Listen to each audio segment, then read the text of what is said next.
A Tiny Revolution features adults having adult conversations, which means adult language is probably going to be present. Just so you know. This episode of A Tiny Revolution is brought to you in collaboration with Sudio, a really dope headphone company that is changing the game.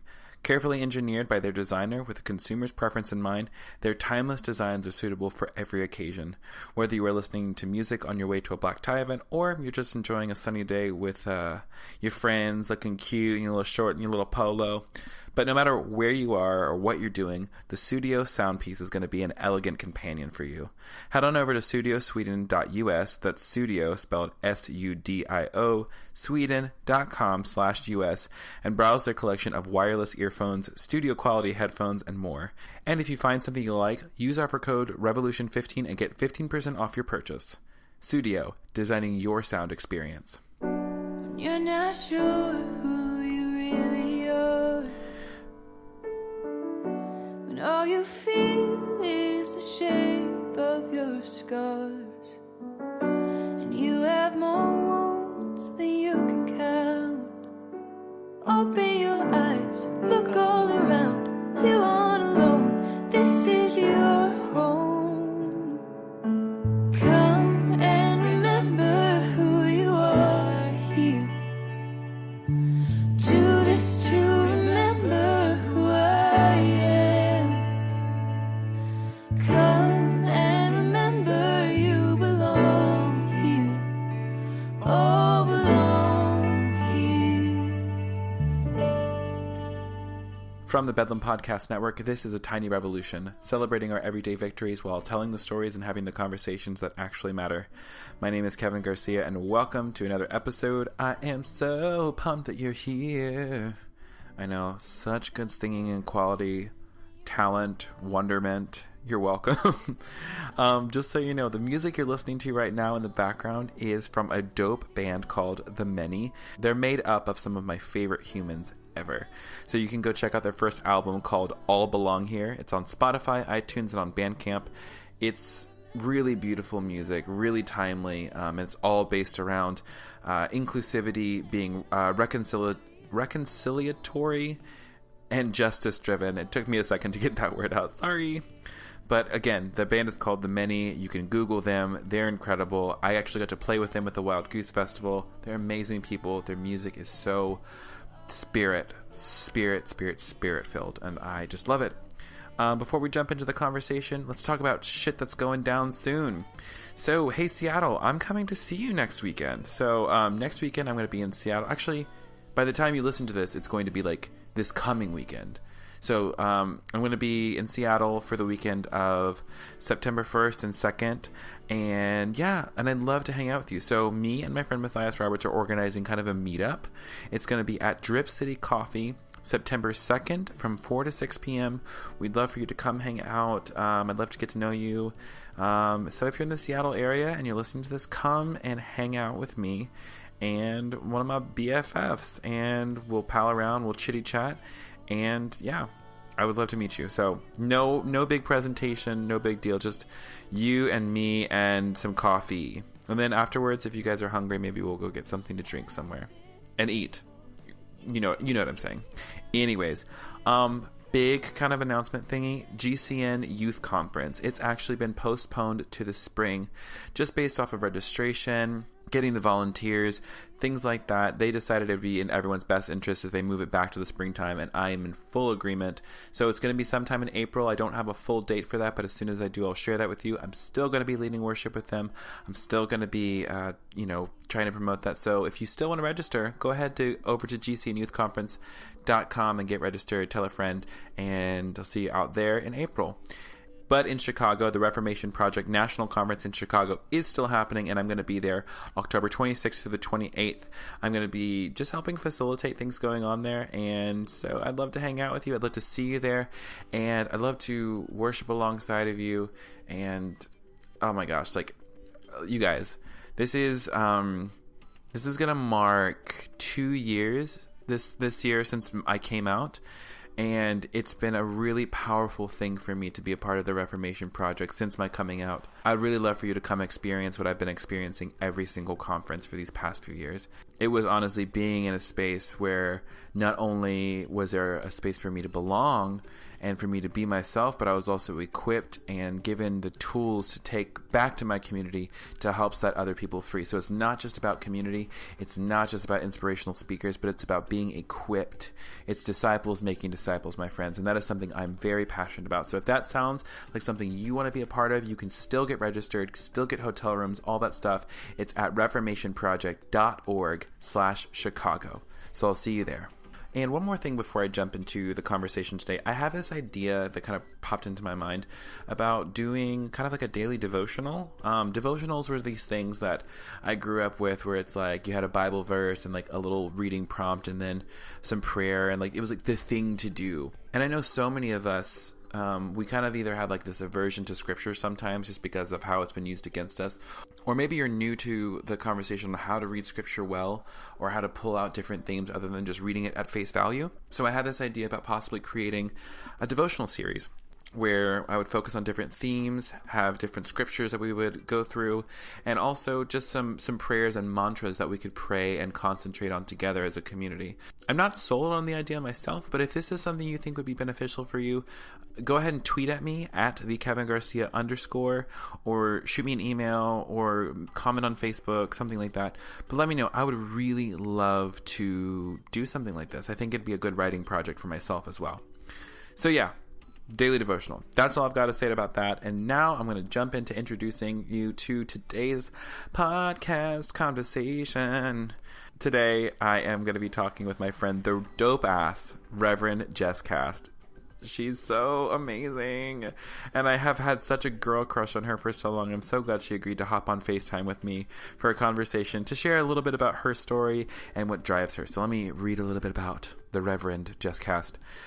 Reverend Jes Kast began her religious journey when she was baptized in the Catholic Church, then later migrated into a Lutheran confirmation class where she discovered charismatic evangelicalism. She began her seminary career at a hip, non-denominational church, believing that denominations were the downfall of Christian unity. And then 1 year into Western theological seminaries, she fell in love with Reformed theology and the Reformed Church in America. She graduated in May 2011 as a loyal voice for all things Reformed, now believing that denominations might be the best conduit for Christian unity. Reverend Jes Kast is a minister of Word and Sacrament ordained in the Reformed Church in America, and she serves the beautiful people of West End Collegiate Church as their associate minister. Besides looking at practically everything through the life of a Reformed theological lens, she also loves Malbec wine, tattoos, New York City, music, poetry, and people who are courageous. And let me tell you what, she is one of my favorite people. So I hope that you enjoy this conversation with my friend, the Reverend Jes Kast.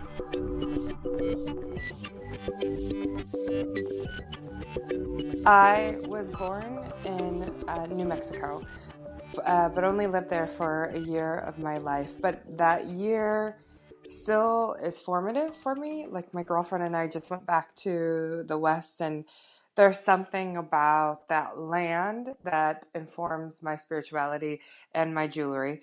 And but I would say Michigan is the state that raised me, and it's the people in Michigan that raised me. And my birth parents were teachers on the Navajo reservation in New Mexico. And when I was about a year old, they died in a really tragic way. And my biological maternal grandparents adopted me. And I was raised by wonderful Ron and Sandy Kast, who were my grandparents and became my parents. And they were the ones that taught me faith. They were the ones that taught me love. They were the ones that became home. God had entrusted us to each other.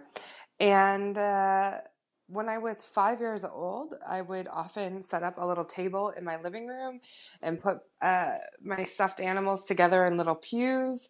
And then I'd go into the kitchen and get grape juice and bread, and I would play pastor. And my gosh. What I'm doing is what I've been made to do, what God has made me to do. And I am to be a pastor. I am a preacher. I am a theologian. I'm a caretaker of souls and bodies. And this is what I'm meant to do. I At that time, I was really influenced by American Catholicism. That's where we were worshiping at the time. So I saw the Eucharist every week. And so it was no wonder that as a little kid, that's what I wanted to play. Later on, in middle school and high school, there was a strong evangelical movement in the 90s. And that was where the cool youth group was. Oh, yeah, And for sure. right? And Newsboys and DC Talk and all these like cool bands and Rebecca St. James. It's Yes, God. Rebecca St. James. Yeah, so that whole culture swept me up, and I became a part of it and got steeped in American evangelicalism strongly, more so than my family did. But I found a lot of identity in that culture. Found a lot of identity, and part of that culture, since this is a queer conversation, part of that culture of American evangelicalism, it was the purity ring too. And I was like, when I got confirmed at the church I was part of in 8th grade, that's what I asked for, was a purity ring. And so and that was not by my parents doing, that was by my doing. And then I went to Christian college, and was a ministry major and psychology major. And I remember the first day there, one of my colleagues said, "Oh, what is your major?" Normal question. And I said, "I'm a ministry major." And he said, "Oh, so you want to be a pastor's wife?" And I was like, hell, what the fuck? But it plays with your mind, because I was still really conservative at that time. And I had not done the theology. I had not come out. I was playing by the rules of American evangelicalism. And because that was a sense of power and identity and belonging, and you're young. I was young, and so went to college, and I went on and went to seminary and in between college and seminary, got married to a really incredible man, and who is also a minister to this day. And in my marriage is when I came out, much more queer than the straight relationship that we were in. And that's a really painful, really hard process. Yeah. That took years, honestly, years, because he is a wonderful person, and I will always speak positively over him. And I am a good person, and figuring out love and intimacy when most people figure that out in high school, but I didn't. That's hard to do. That's a lot of therapy. That's a lot of tears, a lot of prayer. And about 10 years after we were married, so 10 years of marriage, I initiated our divorce and came out. I like using the word lesbian. I also like using the word queer, because this whole story is kind of queer. But I enjoy saying the word lesbian because I really like 1970s lesbian politics, minus the anti-trans stuff.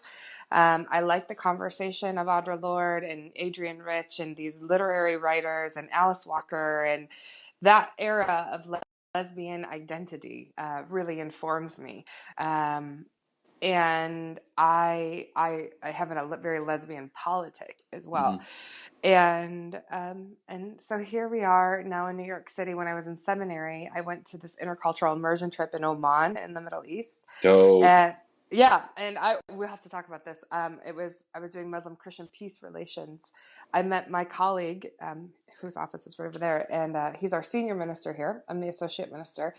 And I said to him, "Yo, I know I'm like this young seminary punk, but I think you and I are called to work together, like called to work together." He's got 25 years experience on me, straight, heterosexual white guy. And he said, "Yeah, I told my wife I'm going to be following you." I said, "Great. Why don't I intern with you? And then you can follow me." So long story short, he left that position in Oman. He came here in New York City as a senior minister. I did an internship here 6 years ago. They created an associate pastor position. I moved from Michigan to New York, and I've been here as the associate pastor 5 years now. Oh, that's so cool. it's been a dynamic journey, and I'm in this fabulous relationship with this woman who I love, who inspires me in my personal faith, who inspires me in her vocational discipline. She's a professor of political science and so sexy. And Mm. so I don't want to embarrass her. She's more private than I am, but she's amazing. No, I was gonna say this. Like, I love seeing your relationship on social media. Anytime, like, you're just like gushing over her, I'm just like, relationship goals. Thank And you, Kevin. the thing that like kind of just like really resonated with me with what you were saying was learning about intimacy later in life, because a lot of times like teenagers and like people, a lot of people, like at least our peers, learned about like emotional intimacy and relationship intimacy when they were teens because people dated, and Right. and Because they but can, right? yeah, but the rest of us, we kissed dating goodbye, and we got That's the joke was that the end of the Bible is not Revelation; it's "I kiss dating goodbye." I like that's what my church would say, and I was like, "Yes, I kiss dating goodbye. I'm drinking the Kool-Aid." Yeah, I'm uh, highly influenced by that book. yeah, I was there too. I think like it was so interesting too. Because I feel like in many ways, um, being this budding gay kid, where I was trying to take on the role, and it was the same thing with like Wild at Heart. Um, What? Captivating. exactly, like all these books and Yes. that talked about like what it was to be a biblical man and a biblical woman. And so I tried really hard to live into these things, and then just like I felt like I was always missing the mark Mm-hmm. on those things, and so like I felt very um, out of the loop. And so like also like when I tried to date a girl, like it just was like, oh, that's my girlfriend, but we don't kiss, and we don't get too close because we're good Christians, not because I'm gay, but because I'm Right. a good Exactly. Christian. When you are gay and you kiss dating goodbye, it you're like, oh, okay, that's okay. I don't need a kiss anyway. It doesn't. That's fine. But Mm-hmm. then when you realize what, and I'm like holding my gut, like where it comes up from, like the Mm-hmm. most intimate parts of you, you realize, oh, it's just different. Like there's something your body with somebody else's body, with you, a guy, or me, a woman, Mm-hmm. like it's just, I don't know, it's just different, and it feels more faithful. Mm-hmm. That's what I tell people. Gosh, Like yeah. that I tell, and I'm really sensitive about the details of all of our the dissolvement of our marriage. But I think it's important when I'm in queer circles to say the most faithful thing I truly believe. I mean, because this was agony for me. The Mm-hmm. most faithful thing was the dissolvement of our marriage, Yeah, um, and that was actually living into our marriage vows, because I do take marriage seriously. of course. Let him go and find love that is fulfilling, and let me find love that is fulfilling, and in all the ways fulfilling, not just a deep respect for each other, but like Yeah, all the ways. yeah. But we didn't learn that when, I mean, like when people were 16 and going in Michigan out to the back countryside to like make out in their truck and whatever. Mm-hmm. Like I didn't do that. I was in a youth group praying. Yeah, for those sinners out in the backwoods. Exactly, for those sinners. What a little pious girl I was. So. Oh my gosh. I was also like this weird. I was still a weirdo though, because like the Good Charlotte thing happened, so like the semi pop punk thing, Yes. and Oh. so I was like in like black and weird, and like was like super emotional and really wanted to paint my nails, but that was a little too girly. So Yeah. so that And was were you raised in Atlanta? no, I was raised in Tennessee for the most part. And my dad was military. My mom was a worship leader of the church. Uncle was the pastor. Um, You were in it. yeah, so 3 times a week: Christmas cantata, Easter cantata, vacation Bible school, Jesus camp every summer. Um, Wow. so I was in it, and then moved to Virginia for high school and then college.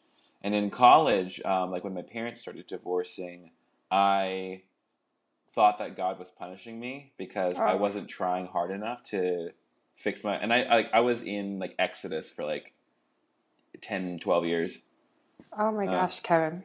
yeah. That's a You're, long time.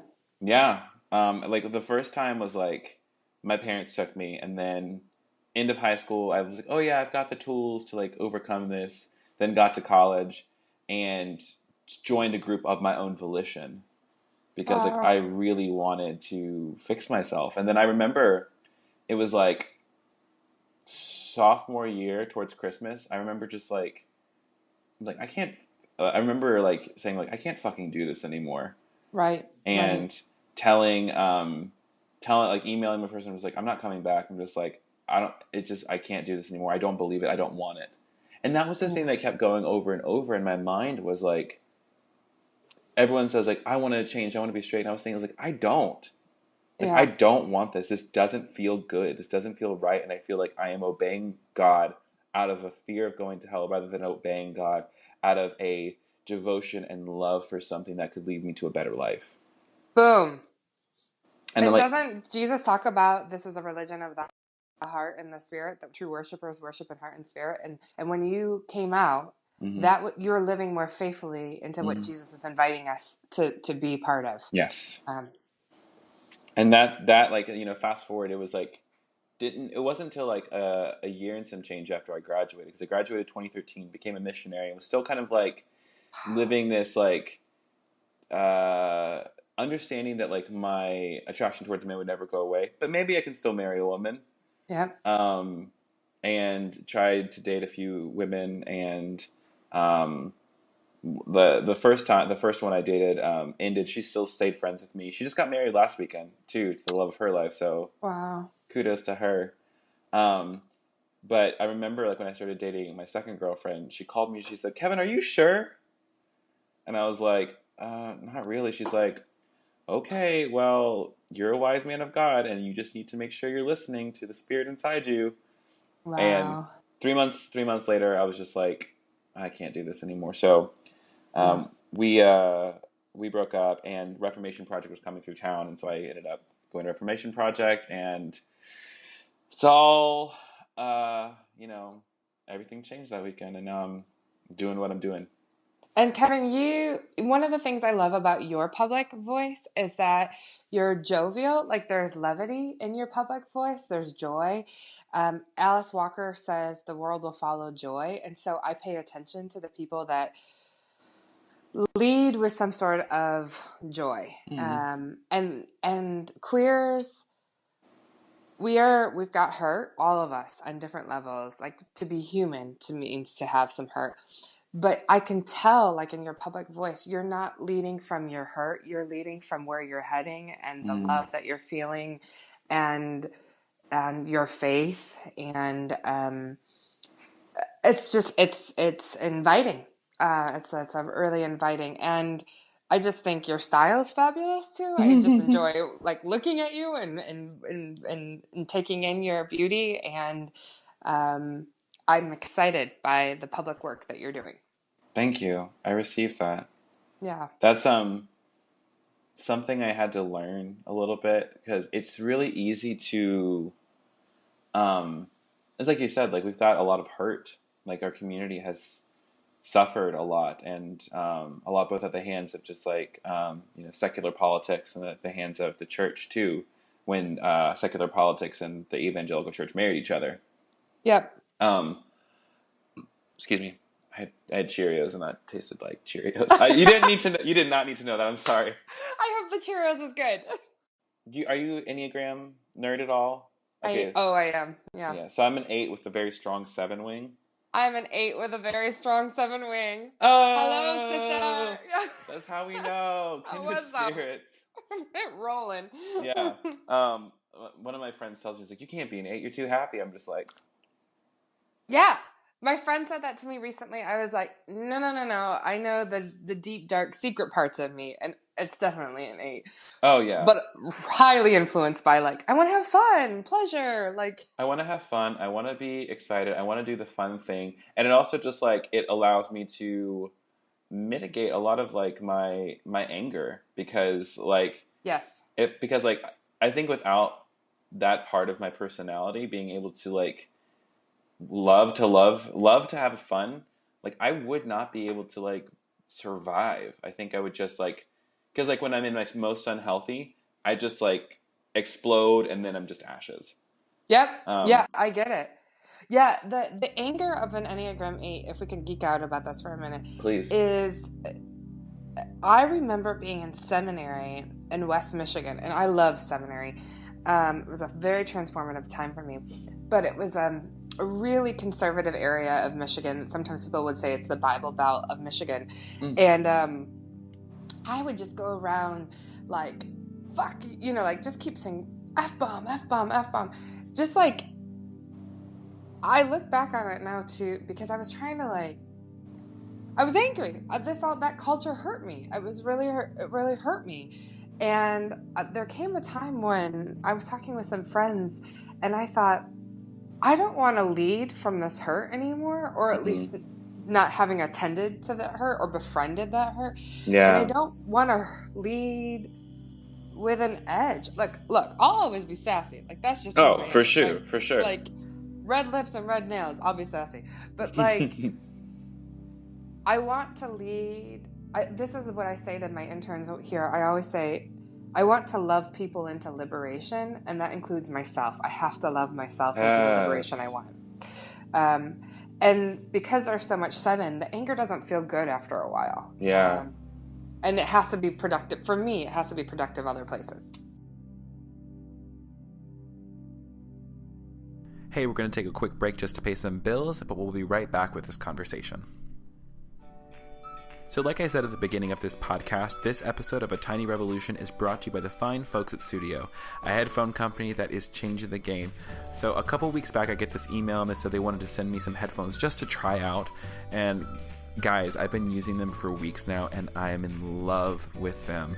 I love their Bluetooth capability. I love how I'm not like getting my wires like snagged on something as I'm walking, or how I can walk around my apartment while I'm editing something. Or the fact that like their 24-hour battery life allows me to like work consistently without having to plug it in every few minutes, which seems to happen to my iPhone of all things. But yeah, it's a really, really good headphone company. It's an incredible sound too. So if that's something that you feel is appealing to you, you can get your own actually. And listeners of A Tiny Revolution can actually get 15% off their purchase by using offer code REVOLUTION15 at checkout. And that is for any product forever. So go ahead and hang on to that code REVOLUTION15. And by the way, they've got free worldwide shipping. So what's good, honey? What are you waiting on? Go to studiosweden.com/US. That's studio spelled SUDIO, Sweden.com/US to learn more about their products and treat yourself. Studio, designing your sound experience. Okay, let's jump back into the conversation.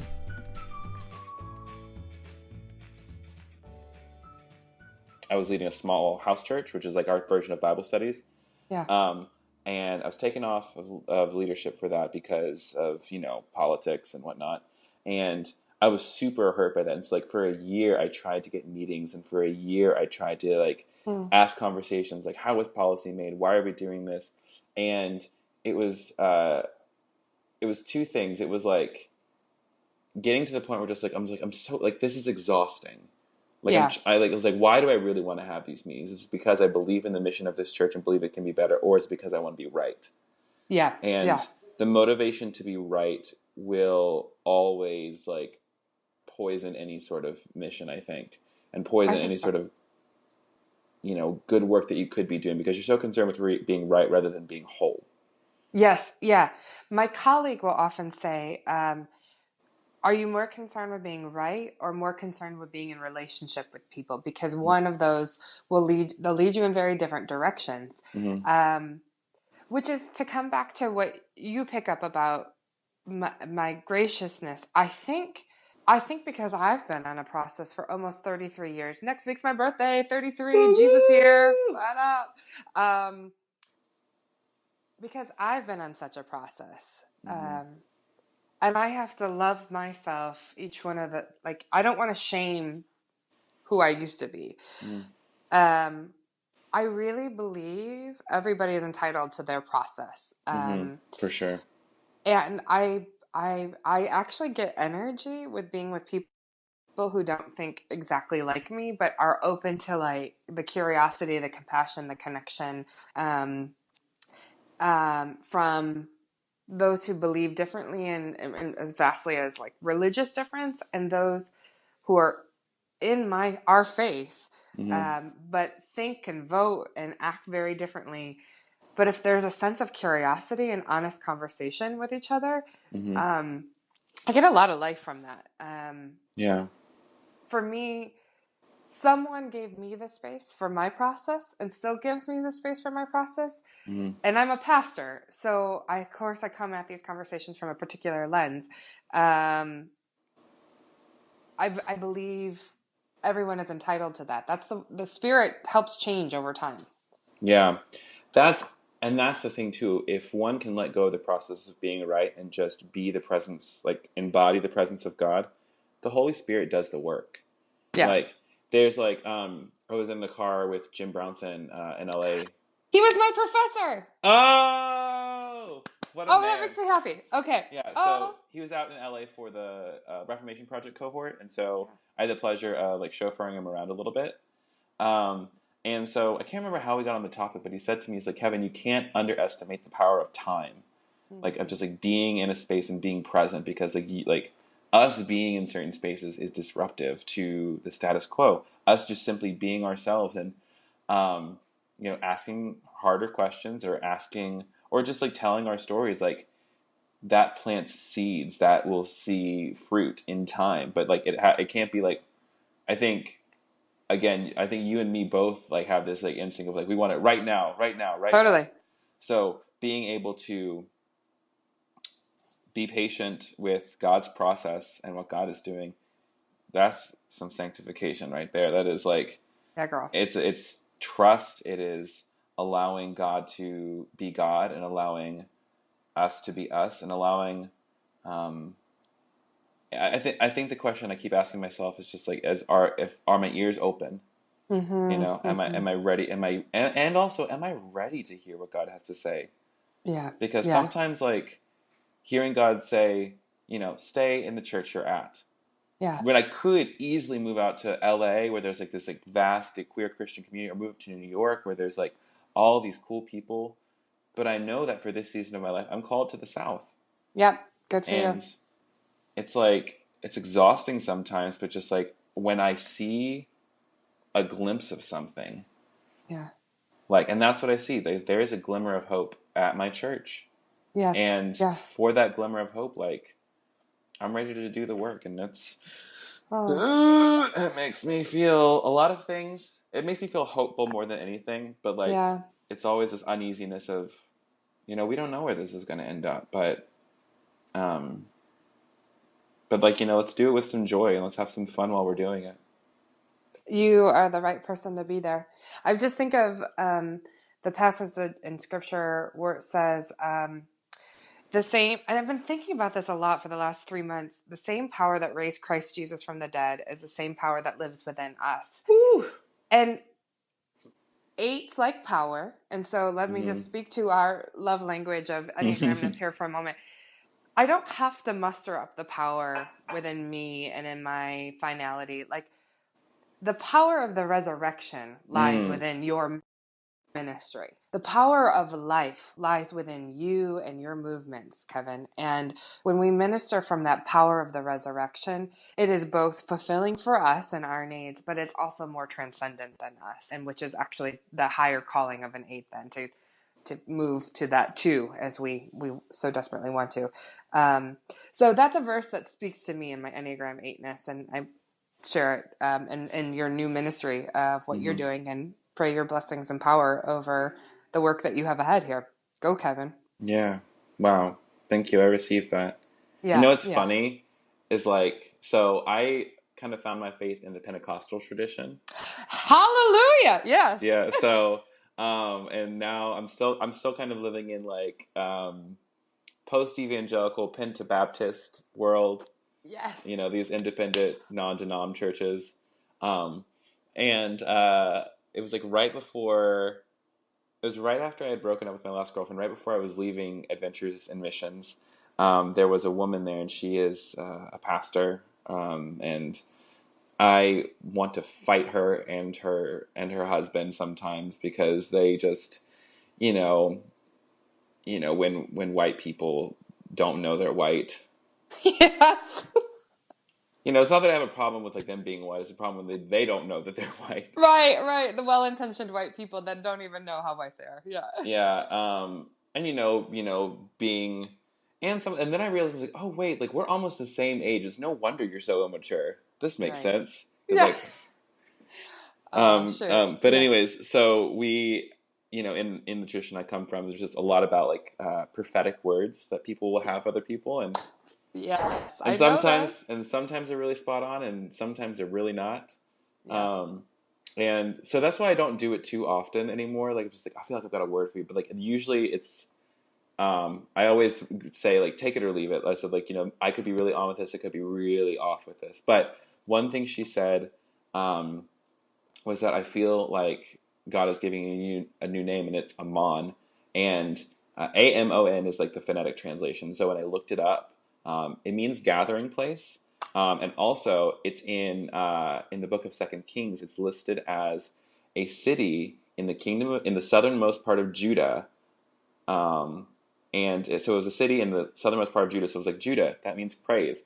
I'm a worshiper by trade, and I am living in the South, and I'm in a city, and I want to create a gathering place for queer folks. And I was like, she don't even know what she Yeah, said. I know. This is amazing. Yeah. Yeah, So take that one. I was like, you know what? I received that word, Amen. and it's very, very cool to see that. I don't know, like God is doing. I feel both. I feel very, very fortunate. Not even like, yeah, I feel fortunate to be alive in a time like this, to be at like the precipice of Reformation among the Big C Church, because it's been 500 years since the last one, and we are due. Yeah, spirit of John Calvin and everybody. Here we go. Let's do this. Yeah, but it's so good, and like it just, I could just like gush with you all day about things like that. Same. Because Same. I'm really, I truly am excited about your work. Partially because you just your personality is one of love, Kevin, and love is powerful, and it is of Christ. You're unapologetically Christian in all of your public work that you have put out, and I think that's compelling. I was with a bunch of ministers last night here in New York City who are, this think tank, and sometimes I find in progressive circles that people get a little wary of calling on the name of Jesus or using our Christian identity. And I just said to the group, I said, I think that we do ourselves a disservice when we don't use our tradition. yeah, And when we become embarrassed of our tradition. I say, I am who I am because Jesus has led me here. I am a yes, lesbian because Jesus has led me here. I think this is all really important, that we keep being rooted within our tradition in progressive conversations. yeah, To not let the word or Jesus and our triune God go, that we have to wrestle together with our tradition as the Reformation comes about. yeah. Because because I just think back to the moment that I was 9 years old. I was in the backwoods of Tennessee at a Jesus camp, and I said I believe that Jesus is the Christ, the Son of the living God. And I still, every time I talk about it, I still get teary eyed because like that's real. That That was is real, and I cannot explain what happened in that moment, and that's probably like the one moment in my entire life that has held me, like kept me in the church, because even if on days when I doubt, like all like questions like the divinity of Christ, or just like what happens after we die, or how all the hows, whys, whens, there is something that hold like the person of Jesus, who I believe to be present both in me, around me, before me, in bread and wine, and in community. Yeah. Like that's the thing that holds me on, and like. Yeah. And like it's not like we can come up with a bunch of like beautiful theologies and doctrines and practices, but just like if all those theologies and doctrines and practices aren't incarnate, and I believe those things to be incarnate in the person of Jesus, and therefore in you and in me and everybody, then it's useless. And I refuse, like, I'm unapologetically Christian, and I, let's not let that go. It's just... Oh, that heart, that right there, that of what you're crying, and that's beautiful, Kevin. That beauty, the beauty will help reform the church too. So keep bringing that.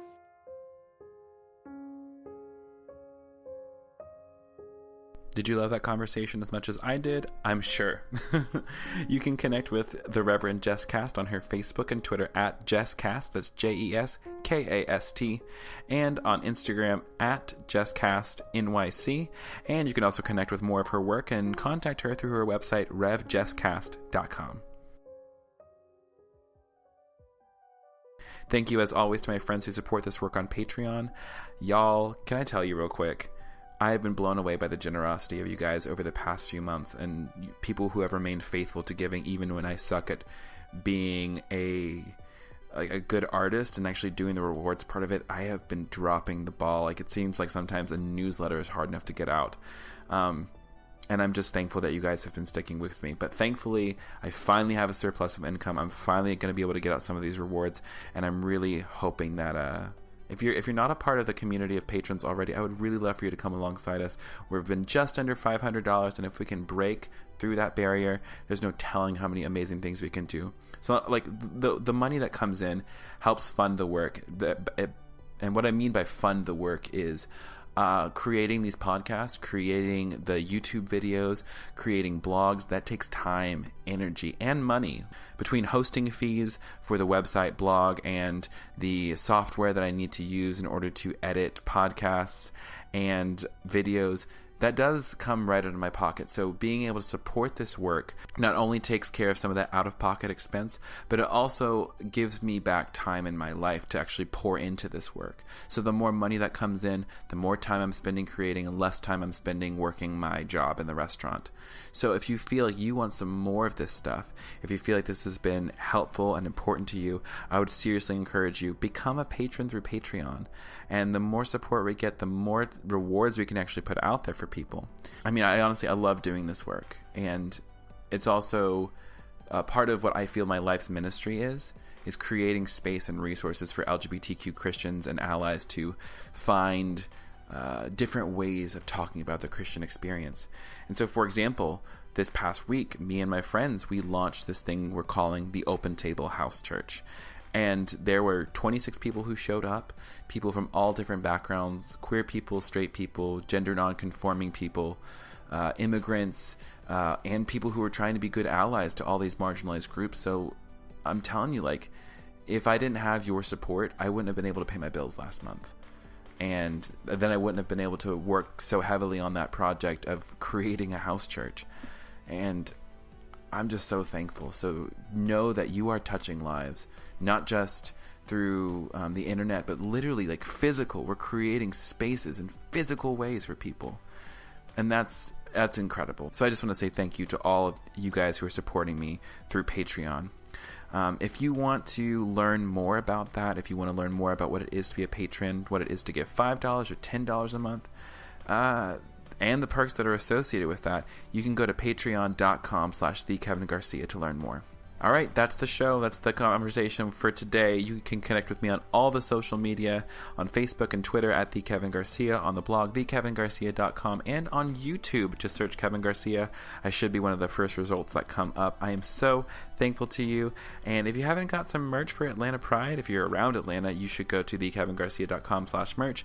Get yourself something cool, something fresh, something fly.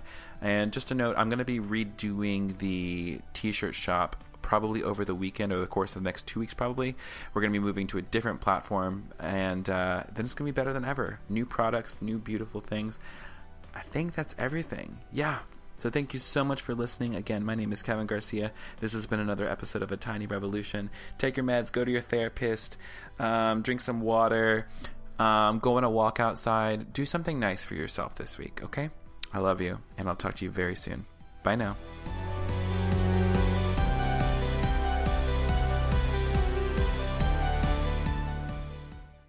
You know, it's not that I have a problem with like them being white. It's a problem when they don't know that they're white. Right, right. The well-intentioned white people that don't even know how white they are. Yeah.